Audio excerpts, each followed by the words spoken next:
네, 안녕하세요. 예스맨입니다. 여러분들의 구독과 좋아요로 이 채널이 유지되고 있습니다. 네, 영상 속도는 1.5배를 추천드리는 바이고요. 네, 이번에도 어떤 소식이 나왔는지 같이 한번 내용을 보도록 하겠습니다. 네, 미국의 앨런 재무장관이 인플레이션 기대는 안정적이며 1970년대 공급 충격과는 다르다라고 강조를 했는데요.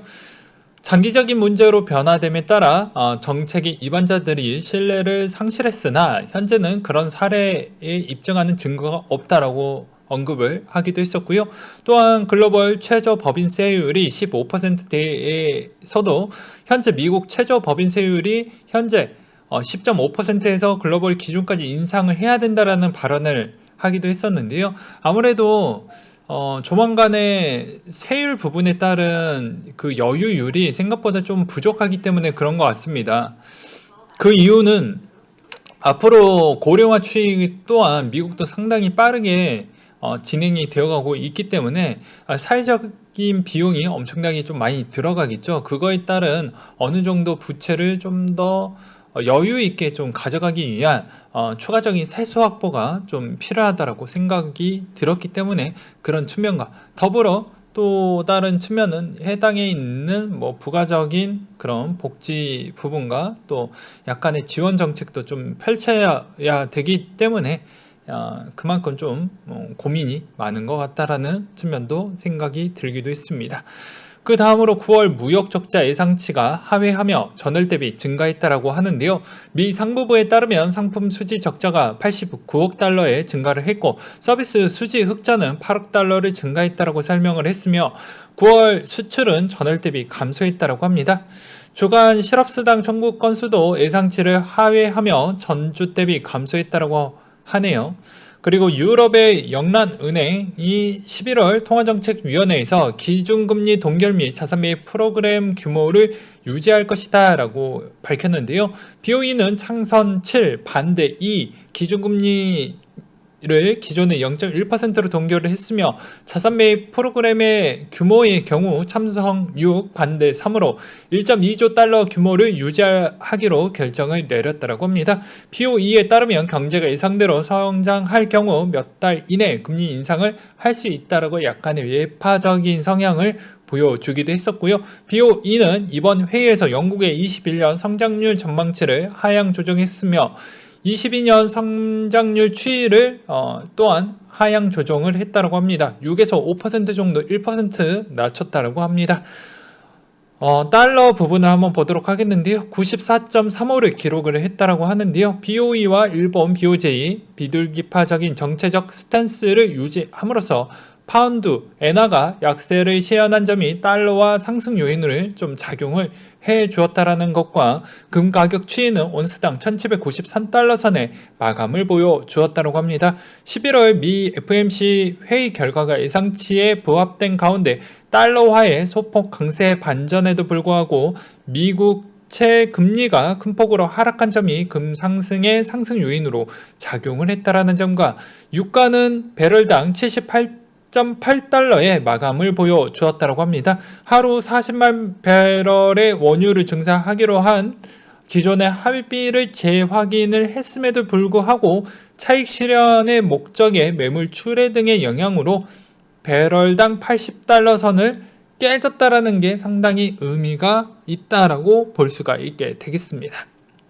그만큼 원유에 대한 가격을 약간씩 정치적으로 좀 풀어가면서 안정세를 좀 잡아가면서 또 어떻게 보면 원자재 부분에 따른 가격을 으로 인해서 인플레가 좀 발생을 했던 측면을 최대한 억누르려고 하는 그런 측면도 꽤 보여주었다 라고 생각이 들기도 합니다. 그렇지만 이거는 그냥 일시적인 부분이고 앞으로에 대한 추세는 여전히 이번 코로나가 어느 시점에 빨리 끝나주느냐에 따라서 좀 달라질 거라고 보시면 될 것 같습니다. 네, 그 다음으로 코인에 대한 소식을 전달해 드리도록 하겠는데요. 스페인 중앙은행 금융기관 코인 사업의 파악에 좀 나섰다라는 점과 FBI가 가상자산 ATM기 및 QR코드 사기가 급증하니까 좀 조심해라에 따른 경고에 대한 메시지를 또 던지기도 했습니다. 그리고 뉴욕 시장 당선자가 석 달 급여를 비트코인으로 받겠다라고 해서 상당히 이슈를 좀 가져가고 있다라는 게 좀 눈에 들어오기도 했었고요. 그 다음으로 구글의 CME가 에다가 10억 달러를 투자하겠다. 10년간 클라우드를 제공을 해주겠다. 왜 여기에 따른 유동성이 앞으로 더 커질 것이니까 아무래도 장기적으로 보았을 때 이제 이점이 좀 있을 것으로 보고 그렇게 하는 것 같고요. 그리고 트위터 CEO가 비트코인 외에 다른 암호화폐 서비스를 고려 안 하고 있다. 그 이유는 아무래도 이번에 비트코인 거래 매출이 생각보다 전분기 대비보다 감소를 했기 때문에 아무래도 그런 것 같다라는 생각도 들기도 합니다. 이번 캐시앱이 지난 3분기 비트코인 거래 서비스를 통해 18억 달러 규모의 매출을 기록했으나 아무래도 요것 대비보다는 지금 좀 소폭 감소를 했다라는 점이 좀 아쉽다라고 생각이 들었나 봅니다. 그리고 피터 시프가 정치인 암호화폐 거래에 빨아들이고 있다. 뭐 이런 내용이 나오고 있는데요.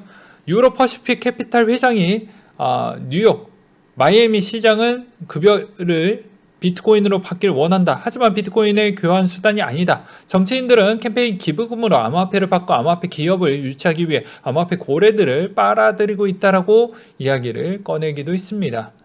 그러니까 이 말의 의미는 비트코인으로 받겠다라는 게 아니라 곧바로 받겠다라는 게 아니고 어떻게 보면 내가 월급을 딱 했으면 그 월급 가지고 다시 비트코인을 이렇게 하겠다라는 것이죠. 왜냐하면 이거는 이제 중앙정부에 따른 어느 정도 결정권이 필요한 부분이기 때문에 월급 부분에 따른 측면을 그대로 비트코인으로 일단 지급하기에는 좀 어려운 부분이 있다라는 정도로만 상식적으로 알고 계시면 될 것 같고요. 그 다음으로 레이어2 멀티체인 디파이 유입이 증가세이다. 높은 이더리움 수수료의 영향성이 좀 있다. 라고 해서 앞으로 레이어2와 멀티체인에 따른 이런 쪽에 관심을 가져보자 라고 보시면 될 것 같습니다. 그래서 여기에서도 다 있죠. 네, 그래서 참고하셨으면 좋겠고요. 그 다음으로 코스모스 기반 프라이버시 솔루션 페넘브라가 475만 달러 투자를 유치를 받았다라는 것과 미 테네시주 잭슨 카운티 시장이 급여를 받으면 비트코인으로 즉시 환전할 것이다 라고 이야기를 했어요. 그러니까 급여를 비트코인으로 받는 게 아니에요. 오해하시면 안 됩니다. 아까도 설명드렸다시피 법적인 부분에 좀 문제가 있습니다. 개정이 돼야 가능하다라는 점을 다시 한번 말씀을 드리는 부분이고요.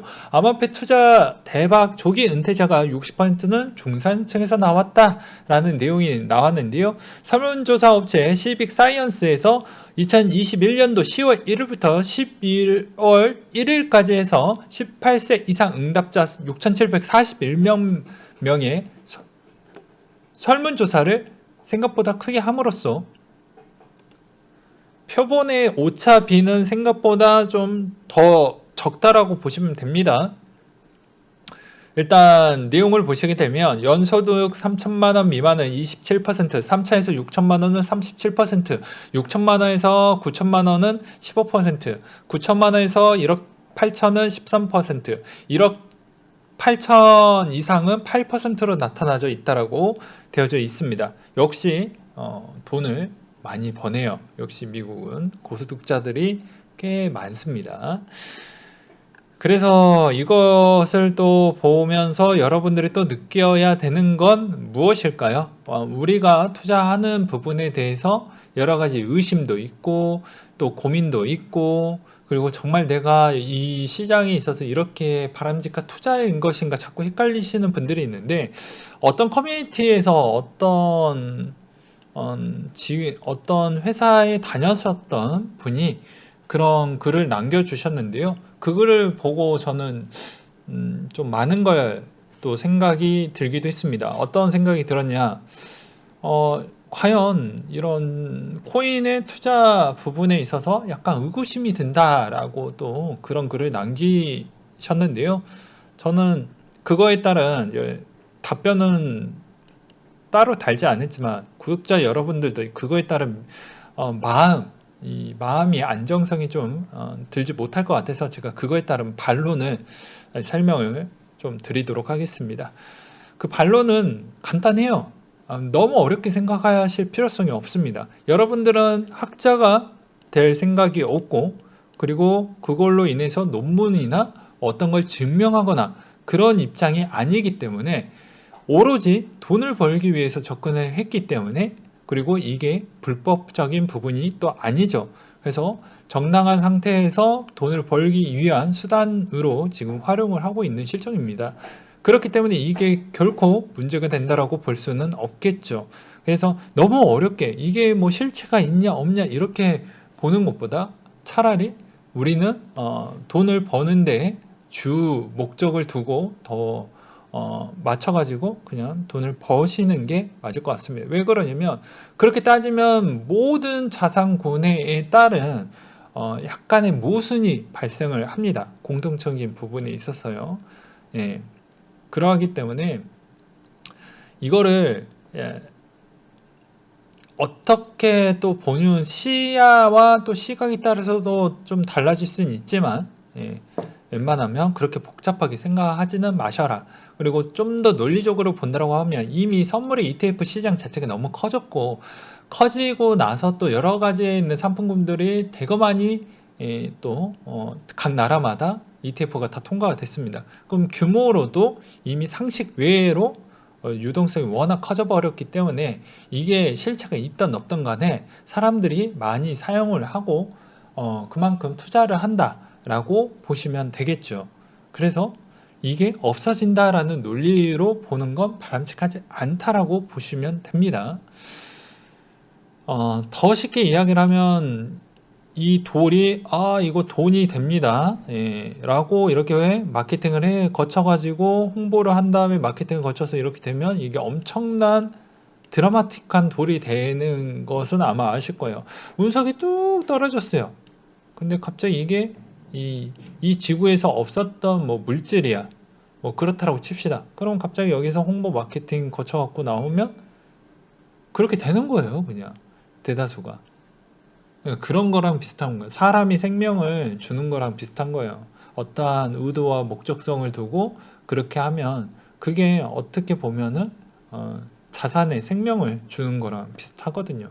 솔직히 금을 어떻게 보면 사람의 관점으로 보고 여기서 이게 생각보다 정말 값어치가 있다라고 평가하는 것 자체도 사람이 평가를 했기 때문에 그 정도 가치에 있는 거지, 사람이 평가를 하지 않으면 그냥 쓸모없는 돌밖에 안 되는 겁니다. 그런 점을 좀 알고 계셨으면 좋겠어요. 그 다음으로 MCBDC 브릿지 내년 파일럿으로 진행하겠다. 금융기관들도 참여하겠다라는 홍콩 피테크 위크에서 15개 사용 사례와 프로젝트 참여자 22곳을 공개했다라고 코인데스크에서 보도가 나왔는데요. 이제 홍콩 쪽도 CBDC에 따른 속도를 좀 내고 있다고 보시면 될 것 같습니다. 왜냐하면 중국과 홍콩 간에 대한 관계도 때문에라도 같이 좀 보시면 될 것 같고요. 블록체인 게임 개발사 갈라게임이 12월 자체 토큰 마테리움을 출시 예고를 했다라는 점과 그 다음으로 폴카다 기반의 디파이 플랫폼 아칼라 크라우드 론을 개시를 했다라는 점, 그리고 딜로이트 35세 이하 수집가 중 64%가 NFT에 관심이 있다라고 밝히기도 했습니다. 그 다음으로 또 디카르도에 따른 추가 내용이 나온 게 있어서 한번 같이 보도록 하겠습니다. 차세대 물류 네트워크를 만든다는 디카르도의 행태, 닉네임 유미라고 계셨던 분이 올려주셨던 내용인데요. 자, 디카르도 한국 커뮤니티 단톡방이 있었습니다. 전 금액이 좀 커서 올라갈 때 크게 먹지만 이럴 때 크게 잃어서 판단이 중요하다. 디카에 30만원 마이너스 있네요. 20일 때 내렸었어야 했는데 남편 200만원짜리 트론 사주고 드론 사주고 얘 책상에 좋은 거 하나 사고 나 중국어 학원 다닐 돈만 벌고 끝내려고 했었는데 뭐 쉽지 않았다, 뭐 그런 내용이겠죠. 그러다가 이제 또 여러 가지 안 좋은 이야기를 계속 하니까 곧바로 내보내는 그런 사례가 있었다고 합니다. 그래서 여기서도 보시다시피 파트너의 15%라고 해서 디카르도와 파트너 제휴를 맺은 시점으로 일정하게 나뉘어 분배되며 특정 파트너 물량이 일시에 대량으로 배포되지 않도록 분산 설계가 되었다라고 되어져 있는데, 이제 여기에서 디카르도 유저의 문의와 항의에 침묵마하고 강태로 대응을 하고 있다. 그러니까 어제 때도 그런 이야기를 좀 하기도 했었죠. 그래서 웬만하면 코인 한 번쯤 꼭 한 번쯤은 확인을 하고 투자를 하셔라. 어, 코인 쪽에 좀 게으르면 절대 안 된다는 점을 꼭 말씀을 드리고 싶고요. 그 다음으로 과세 1년 유예 사실상 뭐 그렇다라고 확정이 됐다 뭐 이런 이야기가 나오고 있는데 저는 정확하게 전달을 해 드리도록 하겠습니다. 이 내용의 기사의 타이틀만 보고 야 이미 된 거 아니야? 라고 많이들 물어보세요. 이걸 됐다라고 보기에는 저는 어렵다라고 봅니다. 왜 그럴까요? 이건 뭐 저는 정치적 성향으로 얘기하는 게 아니라 코인 쪽 관점으로 설명을 드리는 것입니다. 일단 여당 자체가 가상자산 과세를 유예하는 방안을 사실상 당론 확정을 하고 정부를 압박하고 있다고 있어요. 확정을 했는데 뭘 압박을 합니까? 국회에서 얘기하면 끝날 것을. 그래서 국무총리 또한 야 니들 뭐 그렇게 하지 말고 그냥 국회에서 얘기해. 뭘 압박을 해. 확정이 났으면. 그러니까 즉 이 말에 헷갈리실까 봐 다시 한번 이야기를 하지만 이게 확정이 됐다라는 거 법안에서 확정이 나야 확정이 된 거지 얘네 당 안에서만 확정이 난 거예요.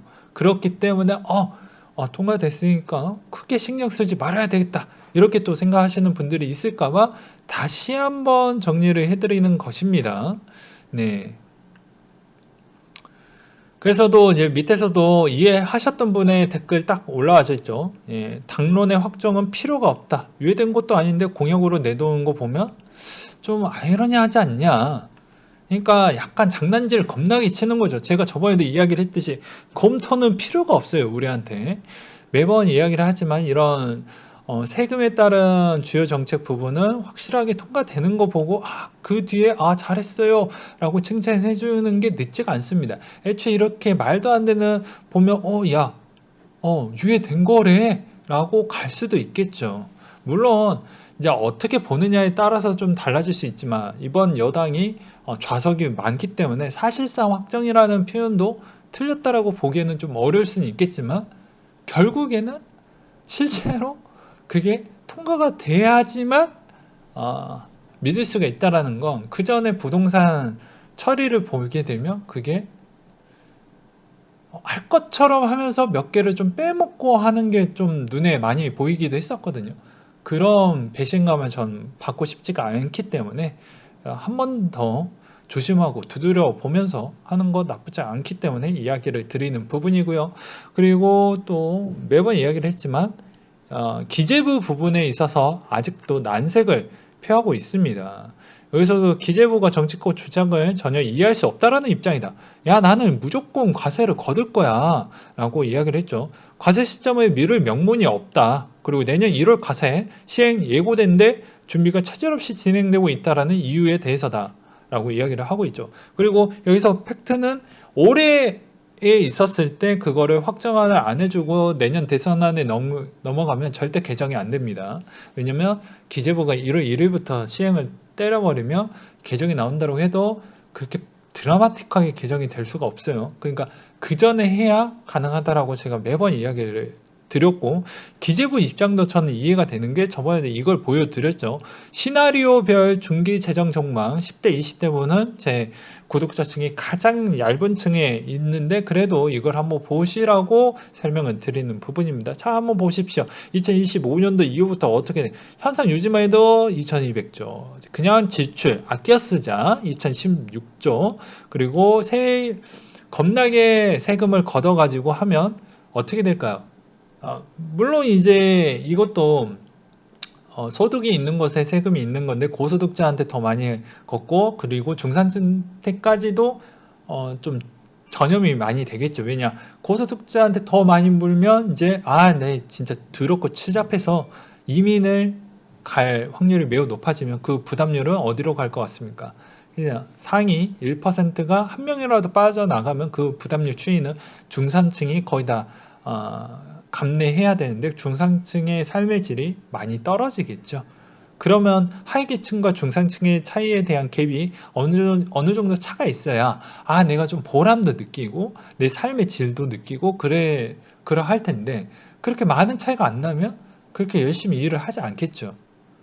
예, 그런 측면도 없지 않아 있습니다. 그래서 정책적 조합은 무엇이냐면 이 세입과 지출을 어, 스마트하게 겹쳐서 야 아껴 쓰고 세금을 더 많이 걷어가지고 우리가 이렇게 하니까 못해도 1700조 언더에서는 우리가 방어가 가능해 라는 거 이야기를 하는 겁니다. 그러니까 저도 꽉 막힌 관점으로 이야기를 하는 게 아니에요. 둘 다 보고 있는 거예요. 왜 저럴 수밖에 없는 입장, 왜 부동산에 그렇게 과세를 많이 거두려고 하는 입장 다 설명을 드렸죠. 왜 위아래로 막으면서 따박따박 여기에서 1년간 5조 원 정도를 추가 세수를 확보를 하면서 가져가려고 하는지 여러분들도 곰곰이 한번 생각을 해보셨으면 좋겠습니다.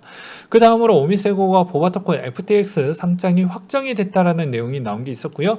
그레스케일 고려 중인 자산 목록에 추가됐다라는 내용이 여러 가지가 있습니다. 이 중에 이제 여러분들의 코인 목록이 있는지 한번 더 확인을 해 보셨으면 좋겠고요. 이 고려적인 자산 목록 추가에 알발란체와 테라 부분이 또 들어간다라는 점과 그리고 위믹스의 공식 하나 뜬 게 있는데요. 블레이드2 만든 액션 스퀘어 파트너십을 체결을 했다라고 하는데요. 이 액션 스퀘어 같은 경우에는 그 전에 만들었던 이 블레이드 게임이라는 게 있었는데 이게 중국에도 인기가 매우 좋았고 국내에서도 인기가 매우 좋았습니다. 그래서 이때 당시에 엄청난 인기도가 나왔기 때문에 어느 정도 제휴를 맺었다라는 건 어떻게 보면 액션 스퀘어한테도 좋고 위메이드 입장에서도 나쁘진 않겠죠. 그만큼 어떻게 보면 위믹스에 대한 어느 정도 계속 활용도에 대한 방안성이 계속 나와주고 있기 때문에 나쁘지는 않을 것 같다. 그리고 게임 코인에 대한 서로 경쟁 추이가 앞으로 더 심화됐었을 때 과연 이믹스가 그만큼 경쟁성이 있을지도 좀 볼 필요성은 있겠죠. 그러니까 무슨 말이냐면 자 일단은 위메이드가 먼저 치고 올라갔습니다. 요걸로 이제 재미를 보고 있어. 주가도 재미를 보고 있어요. 저기 이제 대형 게임 회사 넥슨 저기 리니지 저기 어디 블리자드 이런 쪽에서 갑자기 내놨습니다. 그러면 당연히 게임 유저 수는 일단은 한계가 있습니다. 참고로. 왜냐면 시장이 접근이 되면서 신규 게임 유저도 늘어나긴 하지만 그건 너무 좀 적고 여기에서 게임에 있는 유저들이 약간의 유동적으로 왔다 갔다 하는 부분이 좀 있거든요. 그러하기 때문에 이제 아무래도 여기에서 가장 중요한 건 가격이겠죠. 내가 가격의 시세에서 내가 더 많이 수익을 낼 수 있는 쪽으로 게임을 어떻게 보면 본업으로 생각하는 사람들도 꽤 있지 않을까라는 생각도 들기도 합니다. 그렇기 때문에 그런 관점으로 보았을 때는 아무래도 여기에서도 또 가격에 또 많은 영향을 또 끼치지 않을까라고 생각이 들기도 해요. 그래서 어떤 코인이 급등이 나올 때 이 코인의 이제 힘싸움도 나중에는 생길 것이기 때문에 그런 부분도 좀 고려를 해야 되겠죠. 그런 이야기를 좀 드리고 싶었고요. 인도 최대 전자결제 기업 비트코인 결제 지원 검토를 하겠다. 실제 가능성은 글쎄라고 하네요. 그 다음으로 리스크 재단이 12월 2일 독일 베를린에서 이벤트를 개최 발표를 하겠다라고 해당 트위터에서도 나와주기도 했었습니다. 리스크를 들고 계셨던 분들한테는 이 내용 잘 보셨으면 좋겠고요.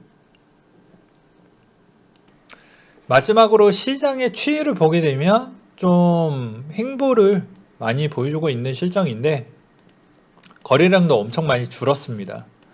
기본적인 부분에 대한 분석만 설명을 드리도록 하겠는데 어차피 결론은 이 방향성은 현물 ETF에 따른 결과에 따라서 위아래가 어차피 갈릴 것 같은데요. 여러분들은 뭐가 됐던 간에 다음 주나 다다음 주는 게을르게 대응하시면 안 되고 무조건 잘 대응을 하셔서 방향성을 보고 그때부터 투자 부분을 더욱더 적극적으로 할 것인지 아닐 것인지 어차피 11월 중에는 거의 다 결정이 나올 것이기 때문에 그렇게 좀 보셨으면 좋겠고, 세금에 따른 변수는 알아서 잘 대응을 하시길 바라겠습니다. 세금 부분에 대해서는 저번에도 말씀을 드렸습니다. 그리고 장기 투자도 나쁘진 않는데 다 양명성이 있다. 순기능과 역기능이 있다라고도 설명을 드렸어요. 순기능 부분은 내가 가장 저렴한 시점에 해놓고 그것이 장기적 투자로 있었을 때에 따른 수익성이 상당히 매력적이다. 그 대신 여기에서 또 아쉬운 점은 무엇이냐? 단점도 있겠죠. 당연히 시간이라는 게 필요하다라는 것이죠. 그럼 당연히 사람이 그 시간에 적절한 타이밍, 내 인생의 타이밍을 줄 수 있을 만한 부분에서 적절하게 또 비용을 치러야 되는 시점이 나오게 되는데, 그걸 적재적소에 따른 투자를 안 하고 오로지 이런 쪽에다가 했었을 때에 따른 여러 가지 또 가장 인생의 중요한 전환점에 있어서 또 실수하는 경우도 있다. 뭐 결혼이 됐고 배우자가 있는데, 야, 나 비트코인 조금만 더 기다려줘. 한 10년만 더 기다려줘. 하면 솔직히 이야기를 하면 배우자 입장에서 꼭 남자나 여자나 뭐 이렇게 특별한 성별을 제가 굳이 언급을 안 할게요. 그냥 배우자 입장으로 봤을 때는 특히나 이런 코인에 별로 관심이 없고 투자에 관심 없는 사람들은 기다려주지 않습니다. 그냥 여러분들의 그냥 판단 부분은 약간 도박이구나, 이런 형태로도 들릴 수가 있거든요. 그렇기 때문에 적재적소에 투자할 때, 나한테 투자할 때는 좀 아낌없이 자기 개발의 일부분이거든요. 결혼도 어떻게 보면 자기 운명에 정말 중요한 부분입니다. 그리고 또 장기 투자를 했었을 때 따른 세금이 올라가는 부분에 알파가 붙어서 올라가는 부분도 여기에서 빼줘야 돼요. 비용을 빼줘야 됩니다. 이 상승분 부분에 있어서 비용을 빼줘야 되고요. 그리고 두 번째로는 물가가 올라오는 알파 부분에 대해서도 빼줘야 됩니다. 그러니까 수익률이 여기에서 순수 수익률이라고 볼 수가 없겠죠. 예. 왜 그러냐면 여기서 물가와 세금을 빼야 나한테 순수 그게 수익률이 되겠죠. 그러니까 지금의 부동산 부분도 좀 논란이 많이 있는 이유가 10억 원짜리 내가 집이 있는데 여기에서 예를 들어서 뭐 1990년도에 하고 단 한 번도 팔지 않았다고 칩시다. 근데 그때 가격 자체가 1억 원에 매수를 했다고 쳐요. 1억 원에. 근데 이 1억 원에 있는 부분이 벌써 뭐 20억 원이 됐다고 칩시다.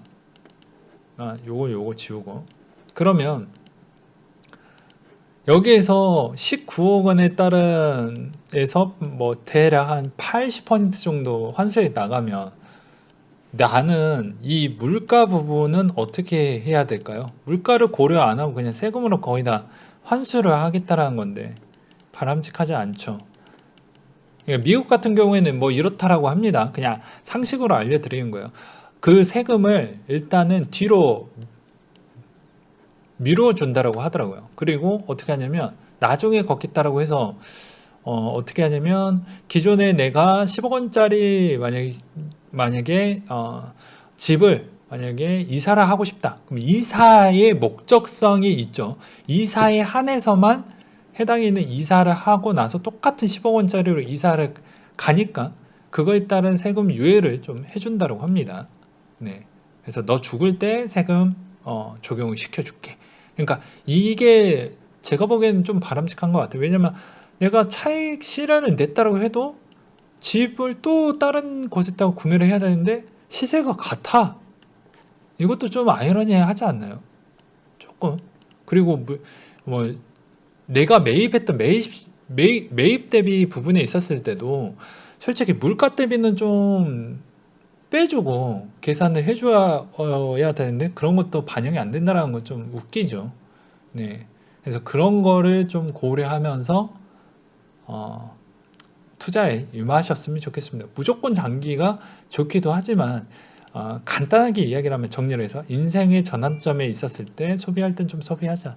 그리고 두 번째로는 세금과 물가 추이를 빼면서 수익률을 계산을 해서 가져가 보자. 그래야지 네가 진정하게 수익률 대비에서 이 정도에 따른 수익률이 나온다라고 볼 수가 있는 거예요. 다 덕지덕지 덮여갖고 뭐 대부분 뭐 책을 내셨던 분들이 뭐 보게 되면 뭐 3000% 냈어요. 뭐 10,000% 수익률 냈어요. 뭐 저는 처음 뭐 100만 원에 뭐 30억 원 냈어요. 뭐 이렇게만 결과론적으로 어떻게 됐지? 궁금하니까 막 그렇게 막 찾아보시고 그러하는데 결론적으로는 좀 냉철하게 보면 이런 것도 이렇게 좀 잘라서 볼 필요성이 있는 겁니다. 네. 그렇잖아요. 그래서 그런 걸 좀 고려하시면서 하셔라. 그리고 인생은 정말 그 연령대마다에 대해서 정말 필히 경험을 해야 되는 부분은 꼭 경험을 하고 가셨으면 좋겠습니다. 뭐 연애이든 뭐 또 여행이든 본인이 꼭 하고 싶었던 게 있다라고 하면 꼭 누려보시고 그렇게 해야 후회가 남지 않더라고요. 저도 제 인생을 좀 약간 뒤로 되돌아보면서 보니까 아쉬운 점이 꽤 많이 남습니다. 물론 인간이라는 게 절대로 어떤 선택을 했던 간에 후회가 남거든요. 뭐 매수를 하든 매도를 하든 후회가 남아요. 예. 내가 아무리 여기에서 끝점에 팔았다고 해도 무조건 후회가 남습니다. 예.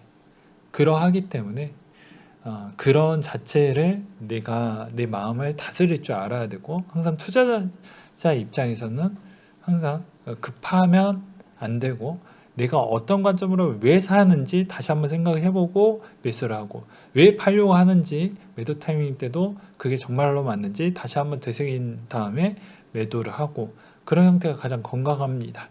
그리고 또한 트레이딩을 좋아하시는 분들도 있어요. 근데 실제 트레이딩 자체에 따라서 강점과 단점이 있는데 이것도 말 나온 김에 이야기를 해드리겠습니다.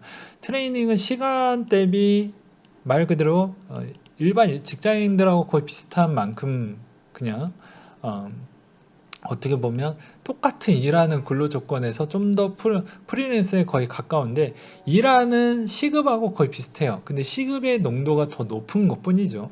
근데 몸, 마음 다 상합니다. 예, 몸, 마음 다 상해요. 네. 그래서 웬만하면 어느 정도 돈을 벌었으면 대부분 이제 부자들에 대한 패턴은 어떻게 하냐면 거의 중장기 패턴으로 다 바꿉니다. 그래서 이 트레이딩 가지고 부자 되셨던 분들도 꽤 있긴 한데 이분들을 막 무시하거나 막 뭐 문제가 있거나 그런 건 아니에요. 근데 어느 정도 자산가 계열 쪽으로 넘어갔으면 내 시간을 보람 있게 쓰는 게 가장 좋다라고 볼 수 있는 거예요. 왜냐면 예를 들어서 과거에 일본에 이제 주식으로 트레이딩을 해가지고 엄청난 돈을 버셨던 분들이 다큐에도 여러 번 많이 나와가지고 제가 그런 걸 많이 보고 느꼈던 점을 이제 뭐 형 누나분들 밑에 있는 후배님 인생 후배님들한테 이야기를 미리 전달을 해드리는데 그 사람들이 맨날 했던 패턴이 배운 게 도둑질이라고 해서 그것만 하니까 나머지 뭐 어디에 놀러 가거나 어디에서 무엇을 즐기고 어떤 게 행복하고 이런 걸 모릅니다. 그냥 소박하게 그냥 저기 라멘 같은 거 하나 먹고 다시 또 트레이닝하고 또 소박하게 도시락 하나 싼 거 뭐 10,000원짜리, 20,000원짜리 해서 또 먹고 또 트레이닝하고 그게 끝이에요. 소박하게. 뭐 그런 패턴으로 갇혀져 있는 그 삶이 본인이 이제 행복하면 상관이 없는데 그 사람들이 다큐에서 나왔던 최종 답변은 그랬어요. 이대로 계속 매매하고 트레이닝하면 물질적인 부분에 대한 그런 부족함이 없으니까 빈곤에 대한 그런 불안함은 없는데 내가 이렇게 계속 반복된 이런 생활로 인해서 그냥 어느 때가 되면 또 몸이 늙어서 죽겠지라는 생각으로 드니까 좀 암울하다라고들 거의 다 그런 답변이 나왔습니다.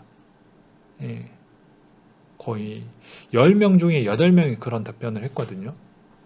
거의 다 한 그때 당시에 뭐 10억 원대에서 100억 원대까지 버셨던 분들이 대부분 나와가지고 이야기했던 걸 쭉 다 봤는데 거의 다 그러더라고요. 내가 다 어떻게 사는 게 과연 바람직할 것인지 아직도 잘 모르겠다고. 근데 이게 과연 맞는 건지 다시 한번 되새기고 있다고. 그러니까 대부분 물론 이제 일본 쪽에 있는 자산가 트레이닝 자산가만 봐서 그런지는 또 몰라요. 이 국가에 있는 이쪽 나라의 문화적인 특성 때문에 그럴 수도 있겠죠. 근데 대부분 또 미국의 또 자산가들을 보게 되면 어떻게 보면 시간적으로 내가 좀 보람도 느끼고 여행도 다니면서 또 거기에서 또 경험을 느끼고 또 거기에서 또 무언가를 또 생산성을 또 내비치고 그리고 투자를 할 때도 약간의 좀 중기나 장기적 관점으로 또 보면서 나는 그것을 그 회사를 믿고 어떻게 보면 그 회사가 잘 운영을 해주겠다라고 생각하면서 가끔씩 좀 확인만 하고 체킹을 하고 나는 다른 생활에 있는 시간으로 또 할애하고 가족의 또 그런 소중함도 있으니까 그런 시간을 좀 더 극대화시키고 그런 형태로 좀 하더라고요. 근데 대부분 일본 자산가 트레이더 분들은 거의 다 미혼이었습니다. 예. 물론 이제 다 뭐 일반화 시키려고 하는 거 아닌데 제가 봤던 걸 그냥 공유를 해드리는 거예요. 그래서 트레이더도 좋은 직업군이긴 하지만 나중에 이게 정말 계속 반복이 돼서 그런 거를 갖고 있는 건 진짜 나한테 누가 들어온다라고 해도 내가 이것으로 밥벌이를 계속 유지를 할 수 있다라는 아주 아주 매력적인 필살기를 갖고 있다라고 볼 수가 있겠죠. 직업군으로는. 근데 이게 과연 내가 똑같이 계속 근로에 대한 강도가 그 어떤 강도 대비보다 매우 높기 때문에 쉽지가 않는다라는 거. 다들 뭐 공통점으로는 아침밥을 잘 안 먹고 최대한 집중하기 위해서 몸 컨디션을 위해서 웬만하면 거의 다 움직이지 않고 운동 부족, 식단 불균형, 그리고 몸의 상태가 별로 좋지 않는다라는 점이 다 꼬집었습니다. 뭐 당연히 이제 뭐 채권 부분을 운영하셨던 분들이나 그 다음에 또 외환 딜러 하셨던 분들에 대한 그런 자료나 영상이나 그리고 지인분들도 식사 자리 가져가지고 한번 이야기를 또 해보면 쉽지가 않더라고요. 그래서 그냥 알려드리는 겁니다. 누구는 트레이더를 꼭 배우고 싶고 그게 이제 취미와 적성이 잘 맞을 수도 있겠지만 그래도 웬만하면은 두 가지에 대한 스킬을 같이 좀 가져가는 게 가장 바람직하지 않겠냐라고 저는 설명을 드리고 그리고 정보를 드리는 거지 이걸 강요해 드리는 건 아닙니다. 그렇기 때문에 두 가지 스킬을 밸런스 있게 잘 키워 보셔라 라고 저는 설명을 드리고 싶었습니다. 네, 이상으로 마치도록 하겠습니다. 네, 판단과 결정은 본인이 직접 하셨으면 좋겠고요. 이상으로 마치도록 할게요.